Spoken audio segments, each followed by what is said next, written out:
ಮದುವೆ ವಿಚಾರ ಆಗಿತ್ತು ನನಗೆ. ಆಕ್ಚುಲಿ ಸೌಮ್ಯ ಶೆಟ್ಟಿ ಅನ್ನೋದವಳು ನನಗೆ ಇನ್ಸ್ಟಾಗ್ರಾಮ್ ಅಲ್ಲಿ ಪರಿಚಯ ಆಗಿತ್ತು.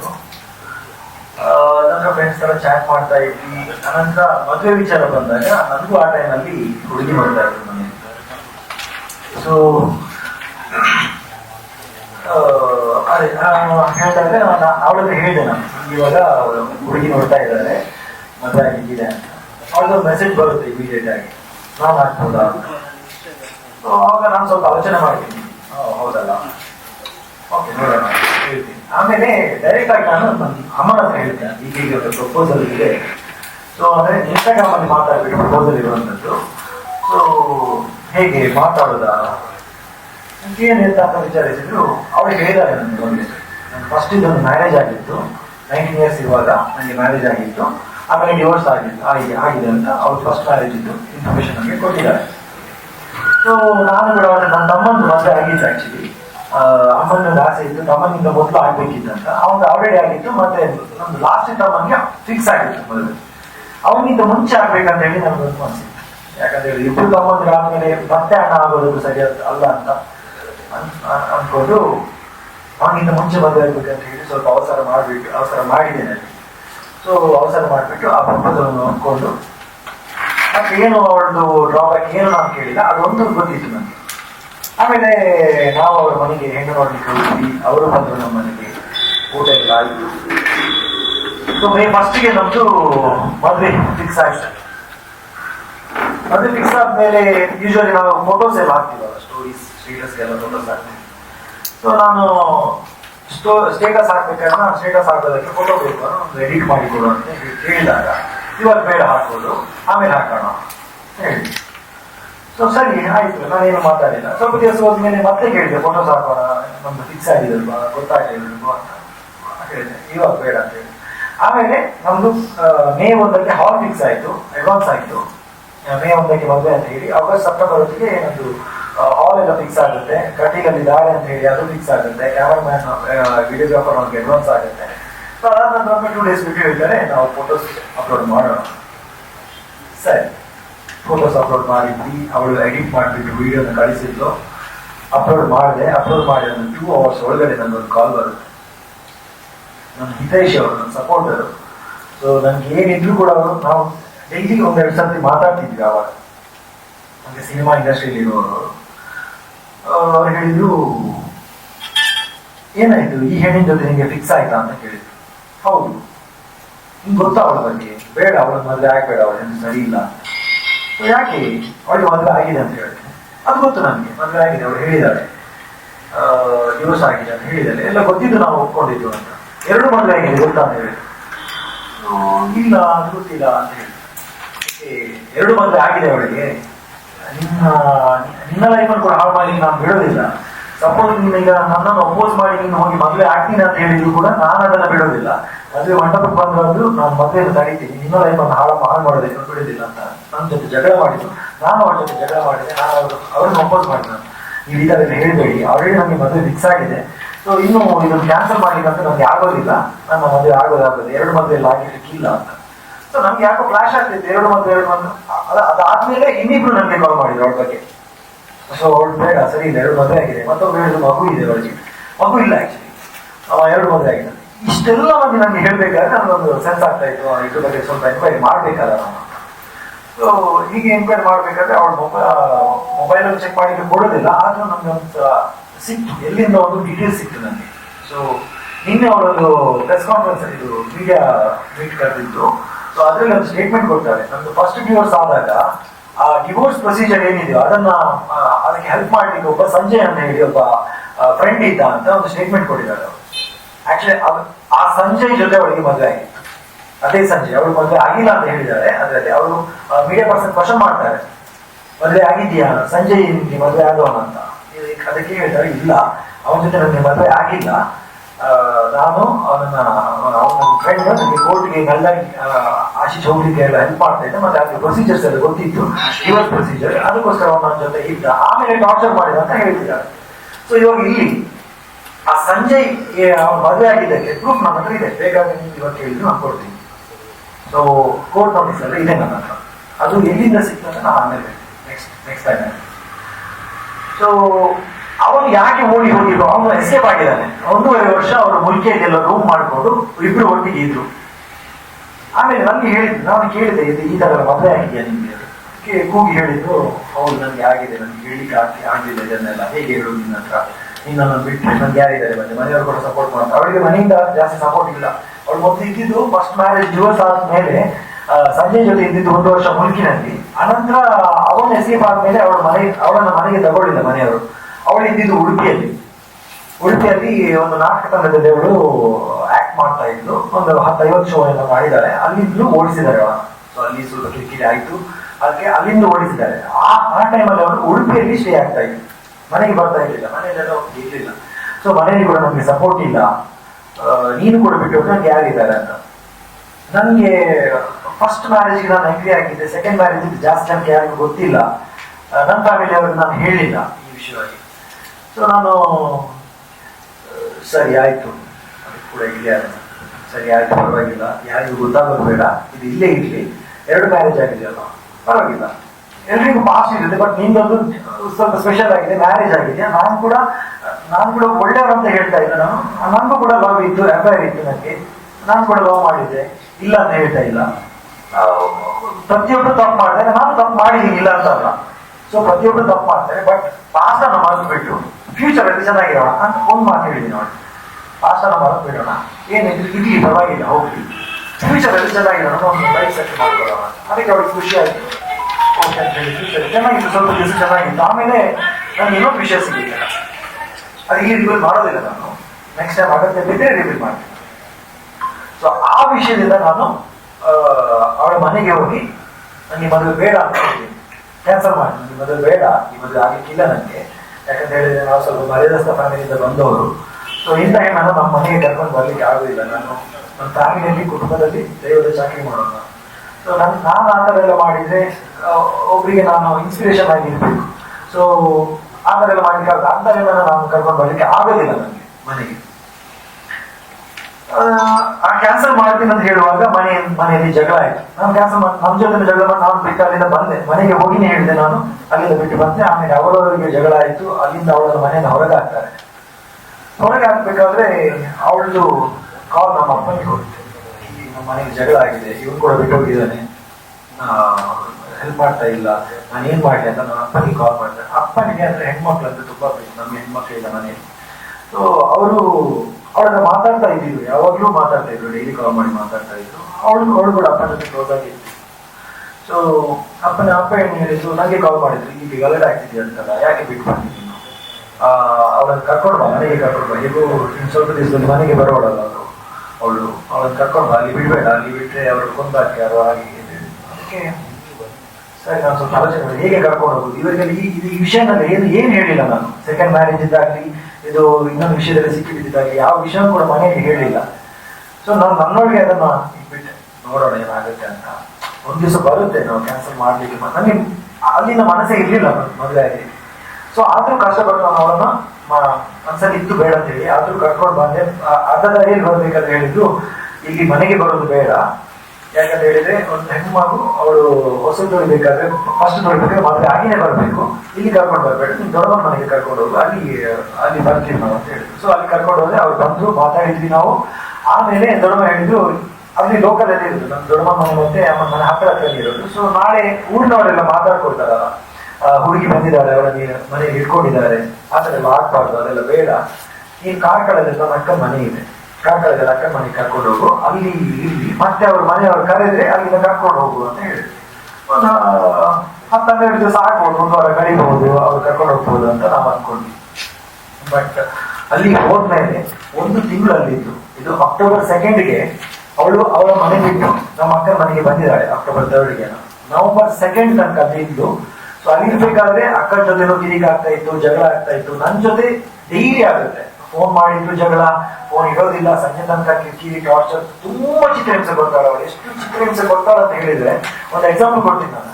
ನನ್ನ ಅಮ್ಮನಿಗೆ ಹುಷಾರಿಲ್ಲ, ಸೀರಿಯಸ್ ಇದ್ದು. ಸೊ ಆ ಟೈಮಲ್ಲಿ ಸುರತ್ಕಲಲ್ಲಿ ಅಡ್ಮಿಟ್ ಮಾಡಿದ್ವಿ ಅವಳನ್ನು. ಇದು ನನ್ನ ಅಮ್ಮನಿಗೂ ಕೂಡ ಗೊತ್ತಿಲ್ಲ ವಿಷಯ, ಫಸ್ಟ್ ಟೈಮ್ ರಿವೀಲ್ ಮಾಡ್ತೇನೆ. ಸುರತ್ಕಲಲ್ಲಿ ಅಡ್ಮಿಟ್ ಆಗಿದ್ರು ಅವರು, ಅವ್ರದ್ದು ಕಿಡ್ನಿದು ಪ್ರಾಬ್ಲಮ್ ಇತ್ತು, ಸುರತ್ಕಲಲ್ಲಿ ಇದ್ದು, ತಮ್ಮ ಕೂಡ ನನ್ನ ಜೊತೆನೇ ಇಲ್ಲ. ಸೊ ಸೊ ಆ ದಿವಸ ನಾನು 3 ದಿವಸ ಆ ಹಾಸ್ಪಿಟಲ್ ಇದ್ದೆ, 3 ದಿವಸ ಸುರತ್ಕಲ್ ಹಾಸ್ಪಿಟಲ್ ಇದ್ದೆ. ಅನಂತರ CSC ಅಂತ ಹೇಳಿ ಆಂಬುಲೆನ್ಸ್ AG ಹಾಸ್ಪಿಟಲ್ಗೆ ಶಿಫ್ಟ್ ಮಾಡಿದ್ರು ನಾನು. ಸೊ ನಾನು ಹಿಂದಿನ ಹೋಗಿ ಹಾಸ್ಪಿಟಲ್ ತಮ್ಮ ಗಾಡಿಯಿಂದ ನಾವು ಹಾಸ್ಪಿಟಲ್ಗೆ ಶಿಫ್ಟ್ ಮಾಡಿದ್ವಿ. ಆಮೇಲೆ ಒಂದು 2 ದಿವಸ ಅಲ್ಲೇ ಆಗುತ್ತೆ. ನಾನು ಫೋನಲ್ಲಿ ಕಾಂಟ್ಯಾಕ್ಟ್ ಮಾಡ್ತಾ ಇರ್ತೀನಿ ಅವಳನ್ನ, ಅವಳು ಅಕ್ಕನ ಮನೆಗಿದ್ದಾಳೆ, ಅವಳನ್ನ ಫೋನಲ್ಲಿ ಕಾಂಟ್ಯಾಕ್ಟ್ ಮಾಡ್ತಾ ಇರ್ತೀನಿ. ಅವಳು ಕಾಲ್ ಬರೋದು ಒಂದಿನ, ನಿಮಗೆ ಮೀಟ್ ಮಾಡ್ಬೇಕಂತ ಅನಿಸ್ತಾ ಇಲ್ಲ, ನಿಮಗೆ ನಿಮ್ಮ ಫ್ಯಾಮಿಲಿನ ಇಂಪಾರ್ಟೆಂಟ್ ಆಗೋಯ್ತು, ಮೀಟೇ ಮಾಡ್ತಾ ಇಲ್ಲ, ಸಿಗ್ತಾ ಇಲ್ಲ, ನನಗೂ ಬರಲಿಕ್ಕೆ ಬಿಡ್ತೇನೆ. ನಾನು ಹಾಸ್ಪಿಟಲ್ಗೆ ಬರೋದು ಬೇಡ ಅಂತ ಹೇಳಿದ್ದೆ ಅವಳಿಗೆ. ಅಷ್ಟು ದೂರ ಯಾಕೆ ಬರೋದು ಬೇಡ ಅಂತ ಹೇಳಿ, ನಿಮ್ಗೆ ಮೀಟ್ ಮಾಡ್ಲಿಕ್ಕೆ ಆಗೋದು, ನಿಮಗೆ ಫ್ಯಾಮಿಲಿ ಇಂಪಾರ್ಟೆಂಟ್ ಆಗೋಯ್ತು ಆ ಥರ ಇದೆ.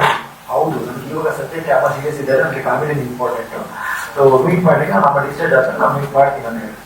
ಬಟ್ ನೀನು ನಂಬಲಿಕ್ಕಿಲ್ಲ, ಕಾರ್ಕಳದಿಂದ ರಾತ್ರೋರಾತ್ರಿ 2 ವೀಲರ್ ಇಟ್ಕೊಂಡು AG ಹಾಸ್ಪಿಟಲ್ಗೆ ಬಂದಿದ್ದಾಳೆ. ಅವರು ಬಂದು ಹೊರಗಡೆ ನಿಂತು ಗೊಬ್ಬರ ಹಾಕಿ ಹೇಳ್ತಾ ಇದ್ದಾರೆ, ಹೊರಗಡೆ ಬಾ ಮಾತಾಡ್ಲಿಕ್ಕೆ ನಾನು ಹೇಳಿದೆ, ಈಗ ಬರ್ಲಿಕ್ಕೆ ಆಗುದಿಲ್ಲ, ಒಳಗಡೆ ಅಮ್ಮ ಇದ್ದಾರೆ, ಸೀರಿಯಸ್ ಇದ್ದಾರೆ, ನಮ್ಮ ಸತ್ಯ ಸಾಯಿಲಿ, ನನಗೆ ಅದು ಇಂಪಾರ್ಟೆಂಟ್ ಅಲ್ಲ, ನನಗೆ ನನ್ನ ಲೈಫ್ ಇಂಪಾರ್ಟೆಂಟ್. ನಾನು ಇಮಿಡಿಯೇಟ್ ಆಗಿ ಬಂದು ಅವಳಿಗೆ ನೋಡ್ತಿದ್ದೀನಿ AG ಹಾಸ್ಪಿಟಲ್. ಇವಾಗ ನಿಮ್ಗೆ CC ಕ್ಯಾಮರಾ ಚೆಕ್ ಮಾಡ್ಬೋದು, ನಾನು ನೋಡ್ತಿದ್ದೀನಿ. ನನ್ನ ತಾಯಿಗೆ ಆ ಥರ ಹೇಳಬೇಕಾದ್ರೆ ನಾನು ಹೊಡಿಬೇಕಾದ್ರೆ ಬಿಡ್ಬೇಕು ಅವಳನ್ನು. ಸೊ ಹೊಡೆದಿದ್ದೀನಿ ನಾನು. ಸೊ ಈ ಥರ ಎಲ್ಲ ಸುಮಾರಾಗಿದೆ. ನನ್ನ ತಾಯಿಗೆ ಅವಳು ಹೇಳ್ತಿದ್ದ ನಾನು ಹೇಳಿದ್ದಾಳೆ. ಸೊ ಇದೆಲ್ಲ ಆಗುವಾಗ ಅವಳು ವಿಡಿಯೋ ಕೂಡ ಮಾಡಿ ಇಟ್ಟಿದ್ದಾಳೆ ಇದನ್ನು. ನಾನು ಹೊಡೆಯುವುದು, ನಾನು ಬಡಿಯುವುದು, ಒಂದು ಮಾತು ಸ್ಟಾರ್ಟ್ ಆಗ್ತದೆ, ಆವಾಗ ನಮಗೆ ಕೋಪ ಬರುತ್ತೆ. ಕೋಪ ಬರುವಾಗ ಎದುರು ಭಾಷಣ ಅಂತ ಆಗ್ತದೆ, ಅಷ್ಟು ತನಕ ಮಾತಾಡ್ತಾರೆ ಅವರು. ಒಂದು ಹೊಡೆಯೋಣ ಅಂತ ನಾನು ಎಷ್ಟು ಸಲ ಕಂಟ್ರೋಲ್ ಮಾಡಿದ್ದೀನಿ, ಬಟ್ ಕೆಲವೊಂದು ಕಂಟ್ರೋಲ್ ಒಂದು 2-3 ಸಲ ಹೊಡೆದಿದ್ದೀನಿ ನಾನು ಅವರು. ಸೊ ನನ್ನ ತಾಯಿ ಬಗ್ಗೆ ಮಾತಾಡಿದ ನನ್ಗೆ ಕೋಪ ಬಂತು, ಅವಾಗ ಹೊಡೆದಿದ್ದೀನಿ. ಅಲ್ಲಿ ಹೊಡೆದಾದ್ಮೇಲೆ ಅಲ್ಲಿಂದ ಸೊರಡ್ ಆಯ್ತು, ಎಲ್ಲ ಡಿಸ್ಕ್ಲೋಸ್ ಆಯ್ತು, ಮ್ಯಾಟರ್ ಕರ್ಕೊಂಡು ಹೋದೆ, ಮನೆಗೆ ಬಿಟ್ಟಾದ್ಮೇಲೆ ನೆಕ್ಸ್ಟ್ ದೀಪಾವಳಿ ಟೈಮಲ್ಲಿ ಅದೇ ಅಕ್ಕನ ಮನೆಯಲ್ಲಿ ಒಂದು ಸಣ್ಣ ರೀಸನ್, ನಾನು ನನ್ನ ಬಾವ ಮತ್ತೆ ನನ್ನ ಅಕ್ಕನ ಭಾವನ ಮಗ 3 ಮಂದಿ ಸಂಜೆ ಆಗೋದಕ್ಕೆ ಪಟಾಕಿ ತರೋದಕ್ಕೆ ಅಂತ ನಾವು ಹೋದ್ವಿ. ನನ್ನ ಕಾರಲ್ಲಿ ಡ್ರೈವ್ ಮಾಡ್ಕೊಂಡು ಹೋದ್ವಿ. ನಾವು ಹೋಗ್ಬೇಕಾದ್ರೆ ಕರೆದ್ರು ನನ್ನನ್ನು, ನಾನು ಅಷ್ಟೇ ಮೊತ್ತ ಮಾಡಿ ನಾನು ರನ್ನಿಂಗ್ ಅಲ್ಲಿದ್ದೆ, ನಾನು ಹೋಗಿ ಆಯ್ತು.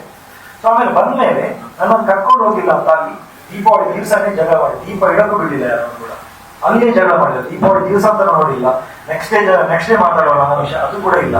ಅವತ್ತೇ ನನ್ನನ್ನು ಯಾಕೆ ಕರ್ಕೊಂಡು ಹೋಗಿಲ್ಲ ಅಂತ ಅಲ್ಲೇ ಗಲಾಟೆ ಮಾಡಿದ್ದಾರೆ. ಸೊ ಆ ದೀಪಾವಳಿ ದಿವಸ ನಮಗೆ ನೆಮ್ಮದಿಯಾಗಿ ಅಲ್ಲಿ ಜೋರಾಗಿ ಗಲಾಟೆ ಆಯಿತು. ಹತ್ರ ಮನೆಯವರೆಲ್ಲ ಬಂದು ಕಿಟಕಿ ಆಯಿತು. ಅವಳು ಪೊಲೀಸ್ ಕಂಪ್ಲೇಂಟ್ ಮಾಡಿದ್ದೆ, ನನಗೆ ಟಾರ್ಚರ್ ಕೊಡ್ತಿದ್ದಾರೆ ಇಲ್ಲಿ ಅಂತ. ಯಾವ ಮನೆಯಿಂದ ಹೊರಗಡೆ ಹಾಕಿದ್ದಾರೆ ಅವಳನ್ನ, ನಾವು ಆಶ್ರಯ ಕೊಟ್ಟಿದ್ದೀವಿ ಅವಳಿಗೆ ಅಕ್ಕನ ಮನೆಯಲ್ಲಿ. ಮತ್ತೆ ಇಲ್ಲಿಂದ ಅವಳ ಅಮ್ಮನಿಗೆ ಕಾಲ್ ಮಾಡ್ತಾರೆ ಅವರು, ನನಗೆ ಟಾರ್ಚರ್ ಕೊಡ್ತಿದ್ದಾರೆ ಇಲ್ಲಿ ಅಂತ. ಅವ್ರೇನ್ ಮಾಡ್ತಾರೆ, ಫೋನಲ್ಲಿ ನಮಗೆ ಕೇಳಿಸ್ತಾ ಇದೆ, ಹತ್ತಿರದಲ್ಲಿದೆ, ಕಂಪ್ಲೇಂಟ್ ಮಾಡೋ ನಮಗೆ ಅಂತ. ಇವಳೇನ್ ಮಾಡ್ತಾರೆ, ಕಂಪ್ಲೇಂಟ್ ಮಾಡ್ತಾರೆ. ಅಂದ್ರೆ ರಿಟರ್ನ್ ಕಂಪ್ಲೇಂಟ್ ಯಾವ್ದು ಮಾಡೋದಿಲ್ಲ, ಇವಳು 112ಗೆ ಕಾಲ್ ಮಾಡಿ ಕಂಪ್ಲೇಂಟ್ ಮಾಡ್ತಾರೆ. ಪೊಲೀಸ್ನವರು ಅಕ್ಕ ಮನೆಗೆ ಬರ್ತಾರೆ, ಡೈರೆಕ್ಟ್ ಆಗಿ ಬಂದು ನನ್ನ ಕಾಲಲ್ಲಿ ಇಟ್ಕೊಳ್ಳಿದ್ದು ಬರ್ತಾರೆ. ಅವರು ಒಂದು ಹುಡುಗಿಗೆ ಟಾರ್ಚರ್ ಮಾಡ್ತೇನೋ, ಇದು ಎಮರ್ಜೆನ್ಸಿ ಕೇಸಲ್ಲಿ ಬಂದಿದ್ರು, ಅವರು ಸೀರಿಯಸ್ ಆಗಿ ಆಕ್ಷನ್ ತಗೋತಾರೆ. ಸೊ ನಾನು ಹೇಳಿದೆ, ಒಂದು ಸ್ಟೇಟ್ಮೆಂಟ್ ತಗೊಳ್ಳಿ ಏನಂತ ಹೇಳಿ. ಡೈರೆಕ್ಟ್ ಆಗಿ ನಾನು ಸ್ಟೇಷನ್ಗೆ ಬರೋದಕ್ಕೆ ರೆಡಿ ಇಲ್ಲ, ಅದು ಕೂಡ ರಾತ್ರಿ ಇರ್ತಾರೆ, ಏನ್ ಬರ್ಲಿಕ್ಕೆ ನಾನು ಬೆಳಿಗ್ಗೆ ಬರ್ತೀನಿ ಅಂತ ಹೇಳಿದೆ. ಸೊ ಅವಾಗ ಅವ್ರು ಹೇಳಿದ್ರು, ಆಯ್ತು ಸ್ಟೇಟ್ಮೆಂಟ್ ಕೊಡಿ ಅಂತ. ಸ್ಟೇಟ್ಮೆಂಟ್ ಕೊಟ್ಟೆ. ನಾನು ಸ್ಟಾರ್ಟಿಂಗ್ ಈಗ ಏನೆಲ್ಲ ಆಗಿತ್ತು ಎಲ್ಲ ಸ್ಟೇಟ್ಮೆಂಟ್ ಕೊಟ್ಟೆ. ಹಾಫ್ ಆನ್ ಅವರ್ ಸ್ಟೇಟ್ಮೆಂಟ್ ಅವ್ರಿಗೆ ಕೊಟ್ಟಿದ್ದೀನಿ ನಾನು, ಅವ್ರು ವಿಡಿಯೋ ರೆಕಾರ್ಡ್ ಮಾಡಿದ್ದಾರೆ. ಸೊ ಅವಳಲ್ಲಿಂದ ಹೋಗಿದ್ದಾಳೆ ಕಂಪ್ಲೇಂಟ್ ಮಾಡ್ಬೇಕು. ಅವ್ರು ಹೊರಗಡೆ ಹೋಗಿ ಕಂಪ್ಲೇಂಟ್ ಮಾಡಿದ್ರೆ ಅಲ್ಲಿ ಇರ್ಲಿಲ್ಲ, ಅವ್ರು ಪೊಲೀಸ್ನವ್ರು ಬರ್ಬೇಕಾದ್ರೆ ಅಲ್ಲಿ ಇರ್ಲಿಲ್ಲ. ಯಾರು ಹುಡುಗಿ ಏನಂತ ಹೇಳಿದಾಗ ನಾನು ಸೌಮ್ಯ ಶೆಟ್ಟಿ, ಅವಳು ಕಜಿ, ಅವಳು ಜೋಡ್ ರಸ್ತೆ ಅವಳು ಆಯ್ತು ಅಂತೇಳಿ ವಿಡಿಯೋ ಕ್ಲೋಸ್ ಮಾಡಿದ್ರು. ಆಮೇಲೆ ಅದರಲ್ಲಿ ಒಬ್ಬರು PC ಅವರು ನನ್ನ ಪರಿಚಯದವರೇ, ನಂದು ಆಕ್ಚುಲಿ ಯಕ್ಷಗಾನದ್ದು ಡ್ರೆಸ್ಸಿಂಗ್ ಎಲ್ಲ ಇತ್ತು, ಅದಕ್ಕೆ ರಾತ್ರಿ ಹೊತ್ತಲ್ಲಿ ನಮಗೆ ಡ್ರೆಸ್ಸಿಂಗ್ ಎಲ್ಲ ಬರ್ತಾ ಇದ್ರು, ಅವ್ರು ಇದು ಮಾಡ್ತಾ ಇದ್ರು. ಸೊ ಅವರು PC ಅಲ್ಲ, ಅವರು home guard time night beat police ಆಗಿದ್ರು. ಅವರು ಹೇಳಿದ್ರು, ಓ ಅವಳ ಮಾರೆ, ಅವಳದು ಕೇಸ್ ನಮ್ಮ ಆಲ್ರೆಡಿ ಇದೆ ಸ್ಟೇಷನಲ್ಲಿ, ಅವಳು ಹೇಗೆ ನಿಮಗೆ ಸಿಕ್ಕಿದ್ರು ಅದಕ್ಕೆ. ನನಗೆ ಸ್ವಲ್ಪ ಈಸಿ ಆಯಿತು, ಸ್ಟೇಷನಲ್ಲಿ ಈ ಥರ ಇದೆ ಅಂತ ಹೇಳಿದ್ರೆ ನಾನು ಇವಳಿಗೆ ಎದುರಬೇಕಾಗಿದೆ. ಇವಳು ಕಂಪ್ಲೇಂಟ್ ಈಗ ಕಾನೂನು ಯಾವ ಥರ ಇದೆ ಅಂತ ಹೇಳಿದ್ರೆ ಹುಡುಗಿರ ಫೇವರ್ ಆಗಿರುತ್ತೆ. ಯಾವಾಗ ನಾವು ಹುಡುಗರು ತಪ್ಪು ಮಾಡಿಲ್ಲ ಅಂದ್ರೂ ಕೂಡ ಹುಡುಗಿರ ಫೇವರ್ ಆಗಿರುತ್ತೆ. ಅವ್ರು ಎಷ್ಟೇ ತಪ್ಪು ಮಾಡಿದ್ರು ಕೂಡ ಅದು ಗಣನೆಗೆ ಬರೋದಿಲ್ಲ. ಅದು ಹುಡುಗಿರ ಮಾತು ಮೊದಲು ಕಾನೂನು ಪ್ರಿಫರೆನ್ಸ್ ಅವರಿಗೆ ಕೊಡೋದಿಲ್ಲ. ನಾನು ಸ್ವಲ್ಪ ಹೆದರ್ದೆ ಆಗಿ ತುಂಬಾ ಹೆದರ್ಕೊಂಡಿದ್ದೀನಿ. ನಾನು ಆ ಥರ ಹೆದರ್ಕೊಂಡಿದ್ದೆ ಇಲ್ಲ ಲೈಫಲ್ಲಿ. ಆದರೆ ಈ ಥರ ಎಲ್ಲ ತಪ್ಪೇ ಆಗಲಿಲ್ಲ ಲೈಫಲ್ಲಿ, ತುಂಬಾ ಹೆದರ್ಕೊಂಡಿದ್ದೆ. ಆಮೇಲೆ ಪೊಲೀಸ್ನವ್ರು ನನಗೆ ಸಮಾಧಾನ ಮಾಡಿದ್ಮೇಲೆ ಓಕೆ ನಾಳೆ ಬಂದು ಅವಳಿಗೆ ಫೋನ್ ಮಾಡಿ ಹೇಳಿದ್ರು, ನೀನು ನಾಳೆ ಸ್ಟೇಷನ್ಗೆ ಬಂದು ಕಂಪ್ಲೇಂಟ್ ಕೊಡು ಅಂತ ಹೇಳಿದ್ರು. ಸೊ ಅವಳು ಕಂಪ್ಲೇಂಟ್ ಕೊಟ್ಟಿಲ್ಲ. ಆಮೇಲೆ ನಮ್ಮ ಮರುದಿವಸ ನಾವೇ ಹೋಗಿ, ನಾವು ಸ್ಟೇಷನ್ಗೆ ಹೋಗೋದಕ್ಕಿಂತ ಮುಂಚೆ ನಮ್ದೊಬ್ಬರು ಪರಿಚಯದ ಲಾಯರ್ ಇದ್ದಾರೆ ಕಾರ್ಕಳದಲ್ಲಿ. ಸೊ ಸೊ ಅವ್ರ ಹತ್ರ ಮಾತಾಡ್ಬಿಟ್ಟು ಏನ್ ಮಾಡ್ಬೇಕು, ಏನ್ ಪ್ರೊಸೀಜರ್ ತಗೋಬೇಕು, ನೆಕ್ಸ್ಟ್ ನಮಗೆ ಮ್ಯಾರೇಜ್ ಕ್ಯಾನ್ಸಲ್ ಮಾಡ್ಲಿಕ್ಕಿದೆ, ಏನು ಮಾಡ್ಬೇಕು ಅಂತ ಅವರಿಗೂ ಅವಳ ಬಗ್ಗೆ ಇನ್ಫಾರ್ಮೇಶನ್ ಇತ್ತು. ಸೊ ಅದೇ ರೀತಿ ಈ ಹಿಂದೆ ಕೂಡ ಆಗಿತ್ತು. ಈ ಸಂಜಯನ ವಿಷಯ ಅವರು ಕೂಡ ಹೇಳಿದ್ರು ಅಲ್ಲಿ ಡಾಕ್ಯುಮೆಂಟ್ ಇದೆ, ಕೇಸ್ ಈಗ ನಡೀತಾ ಇದೆ ನೋಡಿ ಅಂತ. ನೆಕ್ಸ್ಟ್ ಫರ್ದರ್ ಏನಾದ್ರು ಇನ್ಫಾರ್ಮೇಶನ್ ಬೇಕಾದ್ರೆ ಅದರದ್ದು ವಿಷಯ ಹೇಳಿ ಅವ್ರ ಹೆಸರು ಕೂಡ ಹೇಳ್ಬೋದು, ಆಮೇಲೆ ಹೇಳ್ತೀನಿ. ಅವ್ರು ಸಂಜಯನ ಡಾಕ್ಯುಮೆಂಟ್ ಕೊಡೋದು ಅವಳು ಕೇಸ್ ನಾನೇ ನೋಡ್ಕೊಳ್ತಾ ಇದ್ದೇನೆ, ಅವ್ನು ಬರ್ತಾ ಇಲ್ಲ, ಸಮಸ್ಯೆ ಎಲ್ಲ ಮಾಡ್ತಾ ಇದ್ದೇನೆ, ಅವ್ನು ಬರ್ತಾ ಇಲ್ಲ, ಕೇಸ್ ಆಗ್ತಾ ಇದೆ ಅವತ್ತು. ಇದಕ್ಕಿಂತ ಮುಂಚೆ ಕೂಡ ಮದುವೆ ಆಗಿತ್ತು ಅವಳು. ಇಲ್ಲೆಲ್ಲ ಕೇಸಸ್ ತುಂಬಾ ಇದೆ ಕಾಕಲ್ಲಿ, ಯಾರು ಕೇಳಿದ್ರು ಒಂದು ರಿಕ್ಷಾ ಫ್ಯಾಕ್ಟ್ರಿ ಹೋಗಿ ಅಲ್ಲಿ ಕೇಳಿದ್ರು ಅವ್ರ ಬಗ್ಗೆ ಹೇಳ್ತಾರೆ ನಿಮ್ಗೆ ಅಂತ ಹೇಳಿದ್ರು. ಹೌದಾ, ಇಷ್ಟೆಲ್ಲ ಇದು ನಮ್ಗೆ ಗೊತ್ತಾಗಿಲ್ವಾ ಅಂತ ನಮ್ಗೆ ತುಂಬಾ ಶಾಕ್ ಆಯ್ತು. ಎಲ್ಲಿ ಹೋಗಿ ಗುಂಡಿಗೆ ಬಿಸಿ ನೀವು ಅಂತ ಅವರೇ ಹೇಳಿದ್ರು. ಆಮೇಲೆ ಅವರು ಹೇಳಿದ್ರು, ಓಕೆ ನೀವು ಸ್ಟೇಷನ್ಗೆ ಕಂಪ್ಲೇಂಟ್ ಕೊಡಿ, ನೀನ್ ಕೊಡೋದು ಬೇಡ, ಅಕ್ಕ ಕೊಡ್ಲಿ, ಅಕ್ಕ ಮನೆಗೆ ಇರ್ತಾರಲ್ಲ ಅವ್ರು ಕೊಡ್ಲಿ, ನೀನೊಂದು ಕೆಲಸ ಮಾಡು, ನಿನ್ನ ಸ್ಟೇಟ್ಮೆಂಟ್ ಅಲ್ಲಿ ಹೇಳಿದಾರೆ ನಾನು ಎಸ್ಕೇಪ್ ಆಗಿದ್ದೀನಿ ಅಂತ. ಲಾಯರ್ ಹೇಳಿದ್ದಕ್ಕಿಂತ ಹೇಳಿದ್ರು ನನಗೆ, ನೀನು ಇನ್ನು ಈ ಏರಿಯಾದಲ್ಲಿ ಕಾರ್ಕಳ ಆಗಲಿ, ಮುಲ್ಕಿಯಲ್ಲಿ, ಮನೆಯಲ್ಲಿ ಆಗಲಿ ಎಲ್ಲಿ ಇರಬಾರ್ದು. ಅವಳನ್ನು ಮರ್ಯಾದೆ ತೆಗಿದ್ದಾಳೆ, ರೋಡಲ್ಲಿ ಅಂತ ನೋಡಿದ್ರೆ, ಎಲ್ಲಿ ಅಂತ ನೋಡಿದ್ರೆ, ಇಲ್ಲಿ ಹೋದ್ರೂ ಮರ್ಯಾದೆ ತೆಗಿದ್ದಾಳೆ. ನೀನು ಇಲ್ಲಿಂದ ಹೋಗ್ಬೇಕು, 1 ತಿಂಗಳ ಮಟ್ಟಿಗೆ ನೀನು ಎಲ್ಲಿಯಾದ್ರೂ ಇರು, 1 ತಿಂಗಳ ಮಟ್ಟಿಗೆ ಏನ್ ಮಾಡಿದ್ರು ನನ್ನ ಹತ್ರ ಹೇಳು, ನಾನು ಇನ್ಫಾರ್ಮ್ ಮಾಡು, ನಾನು ನೋಡ್ಕೊಳ್ತೀನಿ ಅಂತ ನನ್ಗೆ ಹೇಳಿದ್ರು. ಸೊ ನಾನು ಅವ್ರು ಹೇಳಿದಕ್ಕೋಸ್ಕರ ನಾನು ನವೆಂಬರ್ 4ನೇ ತಾರೀಕಿಗೆ ನಾನು ಮುಂಬೈಗೆ ಹೋಗ್ತೀನಿ. ನವೆಂಬರ್ 4ನೇ ತಾರೀಕಿಗೆ ಹೋದವನು ನೆಕ್ಸ್ಟ್ ಬರೋದು ನಾನು ಡಿಸೆಂಬರ್ 21st, ಜನವರಿ 21st ಕರೆಕ್ಟ್ ಆಗಿಲ್ಲ, ಆಲ್ಮೋಸ್ಟ್ 1.5 ತಿಂಗಳೇನೆ ಇದ್ದೆ ನಾನು ಮುಂಬೈಯಲ್ಲಿ, ಅಲ್ಲೇ ಇದ್ದೆ. ಸೊ ಆಗಿರ್ಬೇಕಾದ್ರೆ ನಾನು ಮುಂಬೈಗೆ ಹೋದ್ಮೇಲೆ ಅದೇ ಸ್ಟೇಟ್ಮೆಂಟ್ ನಾನು ಎಸ್ಕೇಪ್ ಆಗಿದ್ದೀನಿ ಅಂತ ಸ್ಟೇಟ್ಮೆಂಟ್. ಎಸ್ಕೇಪ್ ಆಗಿದ್ದಕ್ಕೆ ಇವರಿಗೆ ಹೆದರಿದ್ದು, ನಾನು ಮರ್ಯಾದೆಗೆ ಅಂಜಿ ನಾನು ಹೋಗಿದ್ದು, ಮರ್ಯಾದೆಗೆ ಹೆದರಿ ಹೋಗಿದ್ದು. ನಂದು ಮರ್ಯಾದೆ ಹೋಗ್ಬಾರ್ದು, ನನ್ನ ಫ್ಯಾಮಿಲಿದು ಮರ್ಯಾದೆ ಹೋಗ್ಬಾರ್ದು. ನಾಳೆ ನಾನೊಂದು ಆಕ್ಟರ್, ನಾನು ಡ್ರಾಮಾ ಟೀಮಲ್ಲಿ ಆಕ್ಟ್ ಮಾಡೋನು. ಸೊ ನಾನು ಆಕ್ಟ್ ಮಾಡುವಾಗ ಯಾರು ನೋಡಿ ಅವ್ನು ಈ ಥರ ಇತ್ತು, ನಾನು ಆ ಥರ ಇತ್ತು ಅಂತ ಹೇಳ್ಬಾರ್ದು ಅಂತ. ಅದಕ್ಕೋಸ್ಕರ ನಾನು ಅಲ್ಲಿಂದ ಎಸ್ಕೇಪ್ ಆಗಿದ್ದು. ಹೌದು, ಎಸ್ಕೇಪ್ ಆಗಿದ್ದೀನಿ. ಸೊ ಅದಾದ ನಂತರ ನನ್ನ ಅಕ್ಕಂಗೆ ಸ್ವಲ್ಪ ಟಾರ್ಚರ್ ಆಗುತ್ತೆ, ಸ್ವಲ್ಪ ಟಾರ್ಚರ್. ನಾನು ಯಾಕೆ ಎಸ್ಕೇಪ್ ಆಗಬೇಕು, ನನ್ನಿಂದ ತಪ್ಪಾಗಿಲ್ಲಲ್ಲ, ನಾನು ಯಾಕೆ ಎಸ್ಕೇಪ್ ಆಗಬೇಕು, ನಾನು ರೆಡಿ ಆದೆ, ನನ್ಗೆ ಏನಾದ್ರೂ ಪರವಾಗಿಲ್ಲ, ಇವಳನ್ನು ನಾನು ಫೇಸ್ ಮಾಡಲೇಬೇಕು, ಇನ್ನು ಯಾರಿಗೂ ಕೂಡ ಇವ್ರು ಮೋಸ ಮಾಡಬಾರ್ದು. ನಾನು ಬರ್ತೀನಿ ಅವ್ರು, ನನ್ನ ಅಕ್ಕನಿಗೆ ನಾನು ಬರ್ತೀನಿ, ಅವ್ರಿಗೆ ಏನಾಗುತ್ತೋ ಹಾಕಿ ಅವ್ರನ್ನ ಕೊಂದಾದ್ರೂ ಪರವಾಗಿಲ್ಲ, ಬಾಕಿಯವರಿಗೆ ನೆಮ್ಮದಿ ಸಿಗ್ಬೇಕು. ಯಾರು ಇವಳಿಗೆ ಮೋಸ ಹೋಗ್ಬಾರ್ದು. ಇಷ್ಟು ಮಂದಿ ಮೋಸ ಹೋಗಿದ್ದಾರೆ. ಇದು ನಾನು ಹೇಳಿದ್ದು, ನನ್ನ ಹತ್ರ ಡೀಟೇಲ್ ಇರೋದನ್ನು ನಾನು ಹೇಳಿದ್ದು, ಇದು ಕನ್ಫರ್ಮ್ ಆಗಿರುವಂತದ್ದನ್ನ. ಇನ್ನೂ ಕೂಡ ಎದುರು ಬಂದು ಹೇಳಲಿಕ್ಕೆ ಧೈರ್ಯ ಇಲ್ಲದೆ ಇರೋರು ತುಂಬಾ ಮಂದಿ ಇದ್ದಾರೆ. ಪರ್ಸನಲ್ ಆಗಿ ನಿನ್ನ ಮೀಡಿಯಾ ಬಂದ ನನಗೆ ಪರ್ಸನಲ್ ಆಗಿ ಕಾಲ್ ಮಾಡಿಬಿಟ್ಟು ಹೇಳಿದ್ದಾರೆ. ಪ್ರತಿಯೊಬ್ಬರು ಒಬ್ಬೊಬ್ರು ಹುಡುಗರು ಹೇಳಿದ್ದಾರೆ, ನನ್ನ ವಿಷಯ ಕೂಡ ಇತ್ತು. ನಾನು ಅವ್ರ ಹತ್ರ ಓಪನ್ ಆಗಿ ಹೇಳ್ತಾ ಇದ್ದೇನೆ, ಬನ್ನಿ ನಿಮ್ಗೆ ಏನ್ ಹೇಳಿಕ್ಕಿದೆ ಅದನ್ನ ಹೇಳಿ. ಸುದೀಪ್ ರೈಗೆ ಅನ್ಯಾಯ ಆಗಿದೆ, ಆ ಜೀವ ಹೋಗಿದೆ ಪಾಪ, ಅವ್ರಿಗೆ ಒಂದು ನ್ಯಾಯ ಕೊಡ್ಬೇಕು, ನಾವು ಆ ಜೀವಕ್ಕೊಂದು ನ್ಯಾಯ ಕೊಡಿಸ್ಬೇಕು. ಇದೇ ಪ್ಲೇಸ್ ನನ್ನ ಅಮ್ಮ ನಿನ್ನೆ ಹೇಳಿದ್ರು ನಮಗೆ, ಆಗ್ಬಾರ್ದು ಹೇಳ್ಬಾರ್ದು. ಇದೇ ಪ್ಲೇಸಲ್ಲಿ ಅಮ್ಮ ಹೇಳಿದ್ರು ನಮಗೆ, ಮಗ ನೀನ್ ಹೋಗ್ತಿದ್ಯಲ್ವಾ, ಇಲ್ಲ ಹೇಗಾಗ್ಬೋದು ಆ ತಾಯಿಗೆ.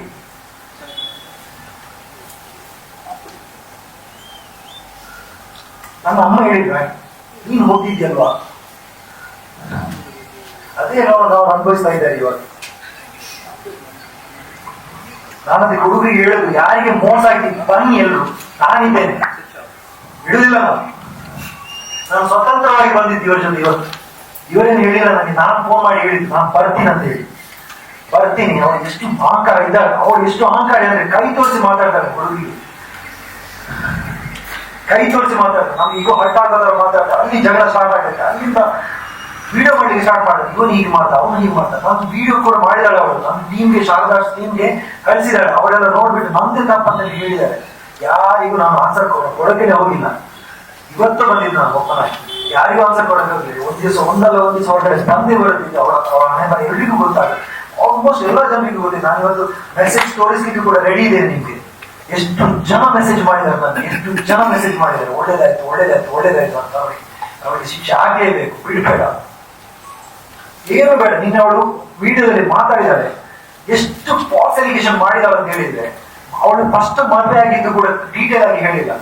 ಫಸ್ಟ್ ಮದುವೆ ಆಗಿದ್ದು ಇಂಟರ್ ಕಾಸ್ಟ್ ಮ್ಯಾರೇಜ್ ಅವಳದು, ಅಗ್ನಿ ಸಾಕ್ಷಿಯಾಗಿ ಇವತ್ತಿನವರೆಗೆ ಅವಳು ಮದುವೆ ಆಗಿಲ್ಲ ಯಾರನ್ನು ಕೂಡ. ಇಬ್ಬರನ್ನು ಮದುವೆ ಆಗಿಲ್ಲ, ಇಬ್ಬರ ಜೊತೆ ಕೂಡ ಓಡಿ ಹೋಗಿ ಮದುವೆ ಆಗಿದ್ದು ಅವಳು. ಇಂಟರ್ ಕಾಸ್ಟ್ ಮ್ಯಾರೇಜ್ಗೆ ಒಪ್ಪಿಸಿತ್ತು ಮನೆಯಿಂದ.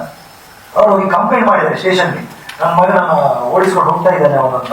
ಇವರು ರಿಟರ್ನ್ ಕಂಪ್ಲೇಂಟ್ ಅವ್ರ ಮೇಲೆ ಮಾಡಿದ್ದಾರೆ. ಆ ಕಂಪ್ಲೇಂಟ್ ರೂರಲ್ ಸ್ಟೇಷನ್ ಅಲ್ಲಿ ಇವತ್ತಿಗಿದೆ, ನೀವು ಚೆಕ್ ಮಾಡಬಹುದು ಬೇಕಾದ್ರೆ. ಇದೆಲ್ಲ ಡೀಟೇಲ್ಸ್ ನಮಗೆ ಸಿಕ್ಕಿದೆ.